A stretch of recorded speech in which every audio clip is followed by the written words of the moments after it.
Freddy Guevara con nosotros en un tal show. El señor Carreño por ahí viene, ya está llegando, solo que viene en los camellos aquellos que iban a ver al niño Jesús. Lentos los camellos. Freddy, ¿qué? Vamos a meternos en las primarias, hay muchas lecturas ahí. Una de ellas es el Pollo, es gobernador de Carabobo, una de las familias, bueno, los Salas vencieron a los Celis y después se instalaron allí. Proyecto Venezuela, la génesis del Proyecto Venezuela que llevó a Salas a ser candidato presidencial. Pierden. Morelito en Esparta, hijo de Morel Rodríguez, le sacan una ventaja extraordinaria. Raúl Yusef en Puerto Ordaz, que ha sido varias veces candidato, bueno, lo vence Francisco Sucre. Y así en muchos lugares del país se da. Hay como una renovación en la elección de la primaria. ¿Qué lectura le damos a eso? Mira, el análisis que tú haces es absolutamente claro, pues. Y eso se pasó en varias partes de Venezuela. En Guanare ganó un dirigente estudiantil, Víctor Uribe, Néstor de Voluntad Popular. En el Táchira también ganó Gabriel Arellano, que en contraposición a Wilfredo, que también era un dirigente de la zona. Gente muy buena, todos estos que tú has mencionado son gente que han venido luchando y que han dado, por supuesto, una demostración con su compromiso con Venezuela, pero que en efecto la población venezolana se manifestó a favor básicamente de la renovación en la conducción. Y yo creo que eso tiene que ver mucho con ese anhelo de tener la unidad, pero una unidad más frontal, una unidad que de alguna forma no repita los viejos esquemas, sino que esté más en sintonía con los nuevos procesos de cambio. Y eso fue un gran mensaje que salió en estas primarias, que es importante que todos lo asumamos y que precisamente abramos cada vez más posibilidades para que sea la gente la que decida y no precisamente solamente las direcciones políticas, que tenemos una opinión importante, pero que bueno, la política se trata de eso, de la gente y de escuchar y abrir visiones para que diferentes actores puedan participar. Pues yo tengo una reflexión sobre el caso de Carabobo. En Carabobo hay una pugna entre Enzo Escarano Cochola con los Salas, una pugna vieja. Inclusive una vez en Buenas noches, Enrique Papá le dijo los italianos en tono despectivo y se armó un lío, tuvo que pedir disculpas, porque bueno, pero eso denota cómo es la pugna. Ahí se hicieron acusaciones. Pero, bueno, Proyecto Venezuela, la principal figura del Proyecto Venezuela es derrotada. ¿Le conviene eso a la oposición? Al final se trataba de un diputado. ¿No era más importante llevar preservar el liderazgo del Pollo allí que verlo derrotado ahora, que al final de cuentas la derrota del Proyecto Venezuela, oye, desde el punto de vista de la mesa, lo que significa un partido de ese calibre ahí, no nos debería llevar a la reflexión? O por el contrario, así es la política y hay que entenderlo. Tiene como esos dos análisis, a ver, porque es que yo creo que es admirable de parte del Pollo que él, siendo el principal líder de un partido, se haya decidido arriesgar. No todos los liderazgos de todos los partidos están dispuestos a ir a primarias, ¿no? Y yo creo que eso es algo admirable y que debería ser el deber ser. Ese es el deber ser, que todos estemos dispuestos a medirnos y eso. Nosotros aquí en Miranda no tenemos la oportunidad de medirnos porque, bueno, precisamente se llegó aquí y se iba a construir un acuerdo acá. Los acuerdos no es que tienen un problema, no hay que satanizarlo. El problema es cuando los acuerdos significan exclusión. Si en un acuerdo tú incluyes a todo el mundo, como pareciera que se podría construir ahorita, y es la visión que estamos tratando de aglutinar, tú te evitas que hayan segundas o terceras vías. Si lamentablemente los acuerdos se construyen y queda mucha gente por fuera, abre la posibilidad de que se abran eso. Entonces entra una discusión ya de si había razón o no de dividirse. Con las primarias eso no ocurre. Con las primarias, precisamente la gente es la que decide. Pudiste haber tomado una decisión, por ejemplo, ¿dónde yo justifico consensos? Capaz en el sur de Valencia, había que darle uno a Enzo, uno a Proyecto Venezuela, y medir otro ahí para buscar toda la fuerza, pues. Por ejemplo, en el sur de Lara, en lo que es Iribarren como tal, yo creo que ese es un circuito en el cual se justifica construir un consenso porque incluyes a alguien de la CONCR, a alguien que sea apoyado por el gobernador o por Nuevo Tiempo y que eso es la Alianza Progresista, y alguien de voluntad, que es una de las propuestas que se está armando. Entonces, todo tiene sus matices. Sin embargo, creo que entre el diseño estratégico y la participación siempre hay que darle preponderancia a la participación porque así es la democracia. Pero fíjate, votan 672.000, casi 700.000. Si hubiese votado Caracas, eso llega al millón. Miranda, Maracaibo, Lara, y la victoria hubiera sido impactante, el gobierno hubiera sufrido un revés, porque además yo hice una primaria, una preprimaria que votaron 400.000 personas, el PSUV se va a reservar 80 cargos de los que van a ser elegidos, entonces hubiera sido un impacto. Sí, porque además tienen toda una historia de mentira en la cual ellos hacen primarias para todo y es mentira. En Falcón les impusieron a Víctor Clark, en Anzoátegui les impusieron a María Pili Hernández, en Lara les están imponiendo gente. Es decir, en todos lados ellos están imponiendo gente como tal. Que por lo menos es un proceso, el nuestro más sincero. Hay que decir, mira, aquí la gente decide y aquí es un acuerdo entre los factores políticos. Y es un asunto en el cual obviamente no todos coincidimos, nosotros quisiéramos que hubiera habido primarias en todos los espacios, pero bueno, de eso también se trata la construcción de la unidad, de entender que no solamente son las decisiones que uno toma, sino que hay un cuerpo colectivo. ¿Cómo podemos hacer que la unidad mejore? Bueno, que la gente respalde a los partidos que de alguna forma tienen la visión que ellos acompañan. Si una persona, bueno, quieren mantener este esquema y les gusta más esta visión de la política que está actualmente, bueno, que respalden a Primero Justicia, Acción Democrática, pues que de alguna forma ha sido el factor dominante, la alianza de Enrique con Henry Ramos, con Julio Borges, etcétera, que es un factor dominante que está allá. Y si la gente quiere que de alguna forma haya una visión diferente o más dinámica, que responde y respalde precisamente Es decir, a nuestros que factores. la mesa tiene dos direcciones. Una, la que tú señalas, que No, es Primero visiones, Justicia, visiones, no- dos visiones. Pues dos maneras de entender las cosas. Sí. Y la que representa Voluntad Popular. ¿Tú crees que ese es el debate? Bueno, Sí, en los creo. votos pareciera, No es malo. porque hay una Y salió diferencia de así, 10.000 salió así. votos Así entre es. Primero Justicia y Voluntad Yo Popular. creo que gran parte de la población venezolana está así. Mira, Voluntad Popular tiene 5 años fundada nada más. Tenemos 5 de estos dirigentes presos, muchos en el exilio. Nuestro principal líder, que es Leopoldo, sin poder hacer campaña en la calle ni nada. Bueno, y aún así nos convertimos en la segunda fuerza, de la fuerza emergente de la unidad, en 5 años. ¿Eso qué es? Que es que nosotros somos los mejores de los mejores y tenemos mejor maquinaria de todo el mundo. No, tiene que ver con que interpretamos de alguna forma a una parte de la oposición que sentía que no se estaba haciendo lo suficiente y que ven en Voluntad Popular un instrumento de lucha para ver si esas cosas pueden cambiar. Bueno, nosotros representamos una parte de la población opositora que quiere cambio. Ahora, igual de vale también son los que tienen otra visión. El asunto es cómo precisamente están todas esas visiones incorporadas, que era lo que anteriormente no ocurría en la mesa. Yo creo que a partir de lo que ocurrió el año pasado y a partir de este tema de las primarias, la mesa se balancea muchísimo más y tú tienes ahora una persona como Chugo Torrealba, que es mucho más balanceada, que tiene no una visión solamente parcializada, sino que trata de incorporar a los otros sectores y que, entre otros casos, Y tienes como ahora Ramón mayor Guillermo visión. no era así. No, mira, Ramón, eso se lo ha comentado hasta él, ¿no? No es un asunto. Al principio yo creo que Ramón Guillermo tuvo una labor muy importante, pero lamentablemente él asumió una posición parcializada. Y esto no lo digo yo, eso lo dijo él mismo en su carta de renuncia.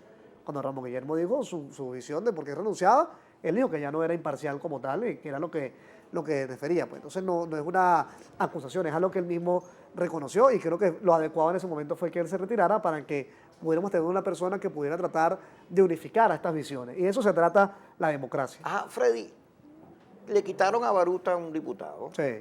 Y ese era el tuyo. Era María Corina tú por Sí, Baruta. sí. ¿Por dónde vas a ir ahorita? Estamos buscando en Miranda, obviamente, mira, sería una insensatez de mi parte decir, no, María Corina no va y voy a ir yo, porque María Corina, el liderazgo de ella, además la solidaridad y ante su persecución, las dos cosas. Bueno, María Corina es cogió algo- piso en las primarias. Ganó, bueno, sí, Ganó depende, uno ¿no? porque ustedes lo están apoyando En Maturín, Juan Pablo con María Pero los Gabriela, que ganaron candidatos allá. allá no salieron. Ganó él y en suplencia con otro nuestro en Puerto La Cruz, que era el suplente de Armando Armas, que es Omar González. Ese es un ¿Otro qué? intermedio ahí.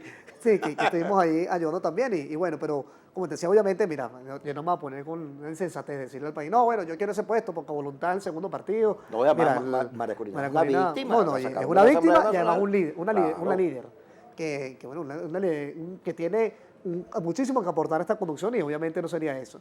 Entonces, bueno, ahí no hay problema en la mesa porque hay mucho espacio en lo que es el tema de Miranda, que es donde efectivamente me ha tocado hacer política, a pesar de que yo nací en Anzoátegui, toda mi vida la he vivido acá. Fuiste candidato en Sucre. Sí, por eso, y mi vida, toda mi vida política la he vivido acá, entonces hay claridad en que estaremos en esa foto representados, tanto como partido como mi persona, y no hay problema con eso, afortunadamente.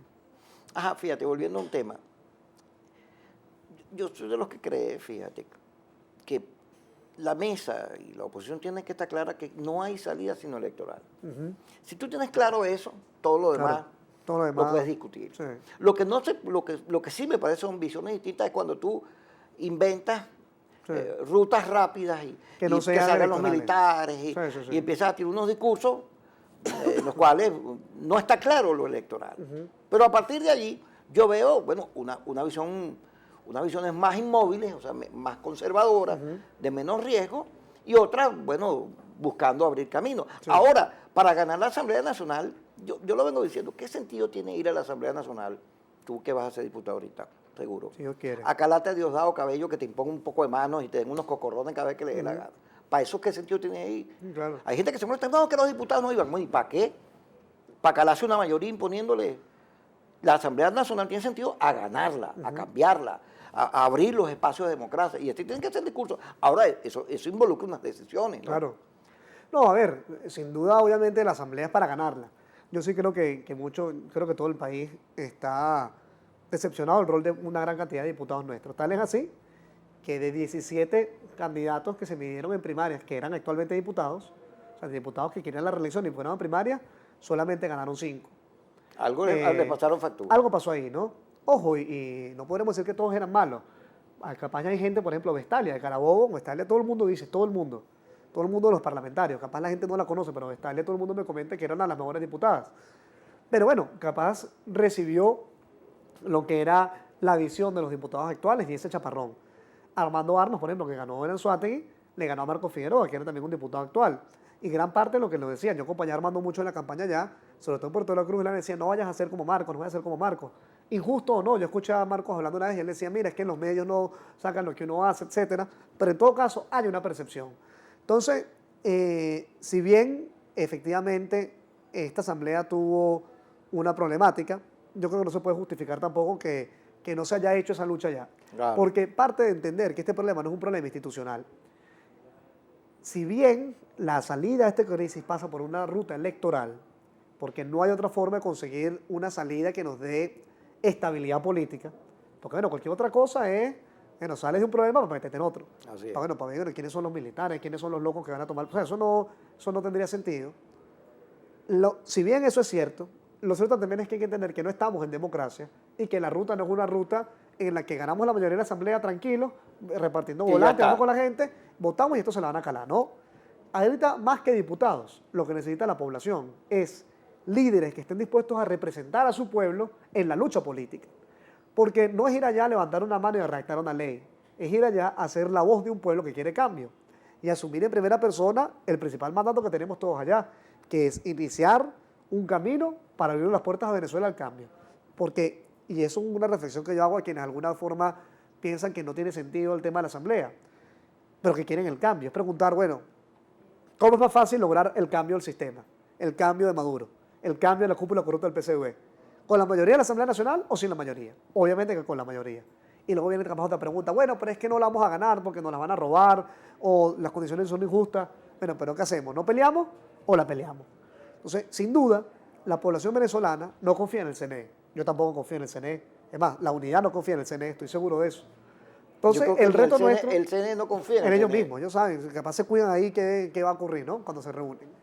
Pero lo que sí es cierto es que la responsabilidad, el tema no es convencer a la gente de que la asamblea va a funcionar, el tema no es convencer a la gente que el CNE va a funcionar, sino convencer a la gente de que nosotros, la dirigencia política, estamos claros y comprometidos en restearnos con lo que ocurra. Es decir, que si nos roban, vamos a defender resultados y que vamos a ir a la asamblea a hacer lo que realmente hay que hacer. Fray, fíjate, yo veo yo creo que el país necesita que la oposición le infrinja una derrota al gobierno. Sin duda. Que haya una mayoría que le diga al gobierno, un momentico, no estoy de acuerdo con este desastre. La mayoría es fundamental, porque va a alterar el juego tradicional en el que nos hemos metido, donde ellos son unos soberbios que, bueno, hacen lo que les da la gana, te meten preso al que inhabilitan, manejan el poder sin la democracia, sin el debate, sin pararle al otro. Entonces a eso hay que decirle, oye, ya basta, no, aquí hay una nueva mayoría y la nueva mayoría va a generar cambios en la política, pero lo más importante es que todos esos sectores que están descontentos, que lo hemos visto en todo el país, se conecten con la oposición y que la oposición entienda las necesidades de esta gente. Yo creo que esa es la clave de la política. No, sin duda. Y es un tema de eso, de representatividad, de que la gente sienta realmente que quienes estamos en la oposición estamos representando realmente sus aspiraciones. Y eso yo creo que es parte de la crisis que ha habido ahorita. Hay gente que se preocupa y dice, bueno, mira, el chavismo ha descendido, pero la oposición no ha crecido. Tiene que ver con dos cosas. Uno, pues algo absolutamente lógico. Un chavista molesto no va a pasar de un día para la oposición. Pues. No le vas a decir que un día que lloró por Chávez, que el día siguiente vote por Leopoldo. Eso no es algo que va a ocurrir automáticamente. Eso es un proceso que va pasando. Y lo otro tiene que ver con eso, con que también nosotros, y es la verdad, pues, hemos tenido deficiencias en la oposición. Eso es una realidad. La oposición ha tenido serias deficiencias. Yo podría decir, bueno, yo no estaba en esa conducción, no estábamos ahí, estaba muy chamo, Voluntad Popular es un partido nuevo, pero sería irresponsable porque estamos metidos en un paquete todos. Pues es la misma y la gente no diferencia. Y la gente puede decir, bueno, estos tienen razón, pero al final todos cogen igual. Pues todos al final agarran palo de la misma manera. Entonces, tenemos un reto muy importante, que es, y ayer lo hablaba con Patricia Poleo, que me entrevistó, y bueno, Patricia ha sido muy crítica con la unidad, muy fuerte, ¿no? Dice, bueno, pero ¿cómo ustedes van a lograr ese tema si hay gente que es traidora, etcétera? Dice, bueno, pues es que tenemos dos opciones, nosotros nada más. O montamos tienda aparte y le hacemos el favor al gobierno, o buscamos cambiar la unidad desde la unidad. Y esa es la visión que hemos aceptado, que hemos adoptado nosotros desde Voluntad Popular para poder influir en lo que nosotros pensamos. No tenemos toda la razón, por supuesto, habrá cosas en las que nos equivocaremos, pero lo que sí estamos convencidos es que mientras más visiones distintas hayan, dentro de la unidad vamos a poder construir algo que realmente funcione. Pero fíjate, Patricia Poleo está más pendiente de las purgas de la oposición, de limpiar a la oposición de los malos, que de cualquier otra cosa. Y a mi juicio, como decía la Biblia, el que esté libre de pecado que tire la primera piedra. Bueno, pero es Aquí que, a mucha gente le ha tocado sí, negociar, convivir con el gobierno y no por eso son traidores o vendepatria. Es que depende, Si, porque es que imagínate, tú pones puedes- a excluir a los puros, te quedas solo. el problema es que, mira, si la libertad del país depende de una dirigencia que tenga compromiso o que esté acostumbrada a cumplir con el gobierno, nunca vas a conseguir la libertad. Uno puede tener críticas, obviamente, con las formas en las que se hacen las denuncias, etcétera, y la idea no es ser un tema destructivo, pero sí entender que, y obviamente es algo que para mí es absolutamente lógico, que haya así que una desesperación por lograr que la dirigencia opositora realmente sea opositora.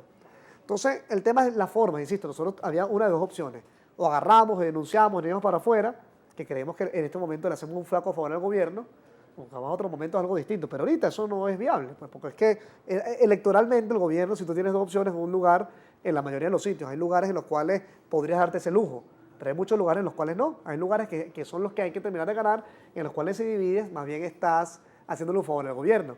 Capaz en estos circuitos, en Maruta, en Palavecino, en otros sitios, podrías abrir un compaje en el cual el gobierno no ganaría jamás, como pasó en el Atillo, por ejemplo, en el Atillo, donde quedó David electo, David Bolansky, ahí hubo 5 candidatos acordados por la mesa porque no había peligro de que ganara el gobierno. Claro. Pero en estas circunstancias, irte y dividir, sobre todo en lugares donde tenemos que ir unidos, donde sitios retos como Guarenas, Guatire, como Iribarren allá, Vallecoche, Catia, Vallecoche, etcétera, los sitios donde tenemos que urbanos y ganar, populares. sería un crimen. Entonces, insisto, había dos opciones para nosotros, que hemos sido muy críticos de la unidad y el país lo sabe.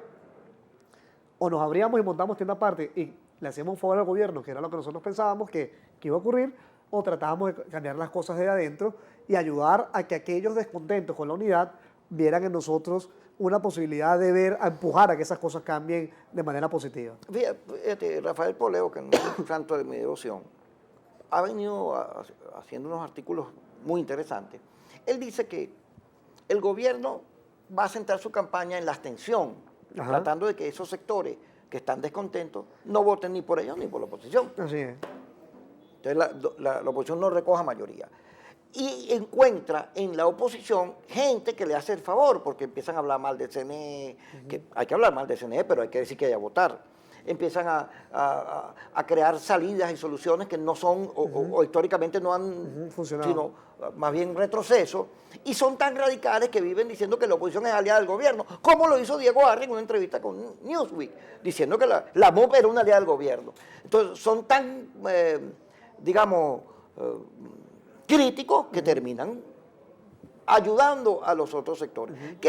¿Cómo hacemos? Porque yo me lo he encontrado en muchos sitios y para el debate. Oye, chicos, que está claro aquí, chicos, hay que ganar la asamblea.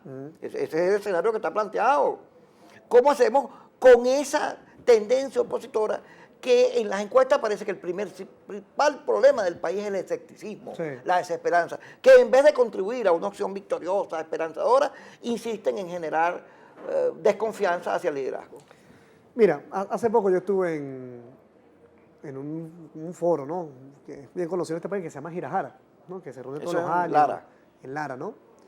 Y muchas de las preguntas tenían que ver con cómo hacer que la gente vuelva a creer en la política como tal, los jóvenes, etcétera, todo el mundo. Y mi respuesta es algo que yo por lo menos he aprendido, y es que a esta altura es un tema de hechos. ¿Cómo tú convences a los que están molestos con la oposición de que no se está pactando con el gobierno? Bueno, precisamente tomando acciones que demuestren que tú no estás pactando con el gobierno. Porque mira, yo puedo comprender a muchas de estas personas que están así de molestas, porque en muchas oportunidades yo también he visto cosas que no me gustan. Nosotros tenemos serias críticas con planteamientos en cómo se ha abordado la relación con el gobierno en muchas oportunidades. Y pensamos que incluso unos por omisión, pero otros con acción y con intención, han fortalecido al gobierno, prefiriendo que siga el gobierno en lugar de que gane otra opción, porque no quedarían ellos en el poder. Sin embargo, uno tiene que tomar en política decisiones basadas en prioridades. ¿Y cuál es la prioridad este año?